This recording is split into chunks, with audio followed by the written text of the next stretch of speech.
100% হিমন্ত বিশ্ব শৰ্মাই যদি কিবা এটা কাম হাতত লয় তাক শেষ নোহোৱালৈকে মই নেৰো।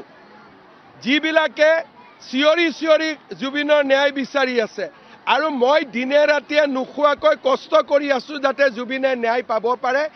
SITৰ মেম্বাৰবিলাকে কষ্ট কৰি আছে, পুলিচে কষ্ট কৰি আছে, কাৰণ আমি অসমীয়া মানুহবোৰ হ'লোঁ জুবিনৰ প্ৰকৃত অনুৰাগী আৰু সেইকাৰণে জুবিনক ন্যায় দিয়াটো আমাৰ দায়িত্ব আৰু সেই দায়িত্ব আমি নিষ্ঠা আৰু সততাৰে সৈতে আমি পালন কৰিম। ভাল পথত আগবাঢ়িছে, বহুত ভাল তথ্য, বিস্ফোৰক তথ্য আমাৰ হাতত পৰিছে আৰু মই ভাবোঁ যে 10 ডিচেম্বৰৰ ভিতৰত 17 তাৰিখে লাষ্ট ডেট, তাৰ আগতে মই 10 বুলিয়ে মনত ভাবি থৈছোঁ।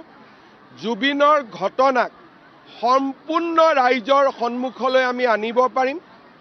কৰবাত অসমৰ ৰাইজ আচৰিতো হ'ব, অলপ দুখো পাব, কষ্টও পাব, লগতে খঙো উঠিব। গতিকে মই ভাবোঁ যে 10 তাৰিখৰ ভিতৰত, 17 তাৰিখ লাষ্ট ডেট, 10 ডিচেম্বৰৰ ভিতৰত জুবিনক ন্যায় দিয়াৰ যিটো আচল পদক্ষেপ SITৰ চাৰ্জশ্বীট তাক আমি দাখিল কৰিম আৰু ৰাইজে এক প্ৰকাৰ ক'ব গ'লে বহু বছৰ জুৰি জুবিনৰ লগত হৈ থকা বহুত দুখ আৰু বেদনা ভৰা কাহিনী গম পাব।